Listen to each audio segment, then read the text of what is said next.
Rick Bozich, Eric Crawford, we are coming to you from the Angels Envy Club here at Cardinal Stadium, and we're going to talk a little bit about Louisville and Kentucky football. No sooner had the game pretty much been wrapped up, the Louisville fans started chanting, "Beat UK."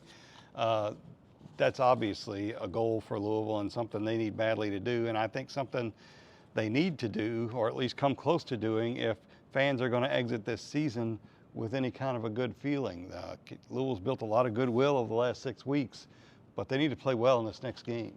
Yeah, I agree with you. I'm not sure they have to win.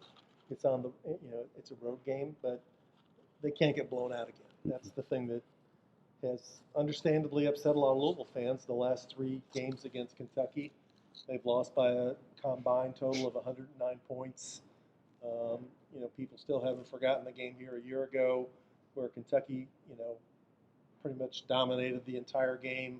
The Kentucky players were taunting the Louisville players and the fans with the L's down, and the game ended with several hundred Kentucky fans behind the Louisville bench, and most of the Cardinal fans were gone. So, plus they got a chance to get to 8-4. 8-4 when they were 2-3. Nobody was predicting that.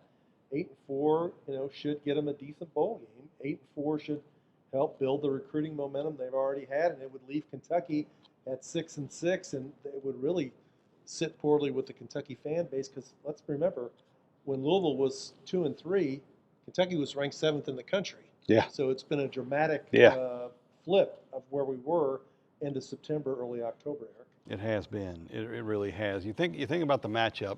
Louisville's a team that likes to run the ball, whether it's with their quarterback, Malik Cunningham, or get the running backs involved, establish the run. Kentucky is notoriously, recently under Mark Stoops, really good against the run. They are a hard team to do that against. At the same time, Kentucky has big physical defensive backs. They have strong, often NFL caliber linebackers. They're not a good matchup for Louisville, and I don't know that defensively they're a much better matchup this year. They're still very good on defense. Kentucky held a really good Georgia team to 16 points today, but they're not the offense they have been. Their offensive line isn't as good. Louisville's better defensively than they have been. They've been among the nation's leaders in sacks, which against a team with a bad offensive line means Will Levis could have his hands full. Every Louisville player, every Louisville fan remembers Will Levis and all the touchdowns he ran for a year ago, and the L's down after all of them. That's going to be a matchup to watch, is him against the defensive front of Kentucky. But I still think Louisville's got a lot to contend with just the athleticism and size of Kentucky. Yeah, I agree. I mean, Kentucky's got, probably more talented players, at least in the first team, bigger, stronger guys. But I agree with what you said, that, Levis was the ringleader last year of, taunting the Louisville players and the Louisville fans, and I have to believe that he's going to take his share of hits on Saturday every time they get a chance to get him. Similar to the game, not dirty, but just similar to the game we remember here in 2002, where Kentucky with Jeremy Caudle and Dwayne Robertson, every time they had a chance to hit Dave Ragone, they took him to the ground. That's going to happen. And, it'll be a interesting motivational situation for Mark Stoops in UK, because even though it's your rival, you just got done playing number 1.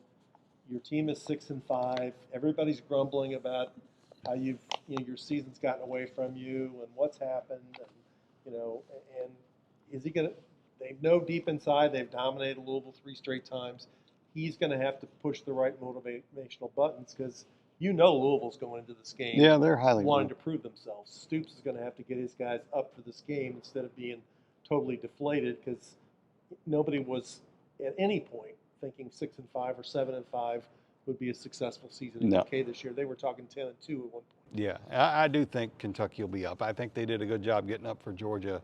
That Vanderbilt loss was crushing, although Vanderbilt comes back today and beats Florida, so they're not, they're not the team, the bad team everybody thought they were, just same as Syracuse wasn't when they beat Louisville in the opening week. But you're right, there is some motivation here at the end of the year. you know, you did go back and you had to reach back into the tank and get something for Georgia, and now you've got to reach back into it again. One thing, Kentucky has always played a really weak opponent before Louisville. They've had one AA or FCS team or something. Now they're coming to Louisville off Georgia, where you're a little more sore. You've been in a football game, you've been hit. Louisville, we know, is depleted, and I don't know how much healthier they're going to get in the next week. We don't even know if we're going to see Malik Cunningham. We're not sure of his status. Or Tyon Evans. Or Tyon Evans, but those are going to be guys that are key if Louisville wants to try and go in to Kentucky and win. Should be a fun week of football to cover. Also Thanksgiving week. We're thankful for you guys watching as always, and we'll have a lot more to say about this game online, on TV, other places. Just count them all down. Thanks for watching us this week. Yeah, Twitter. Don't forget Twitter if it's still around. Rick Bozich, I'm Eric Crawford. Thanks for watching us.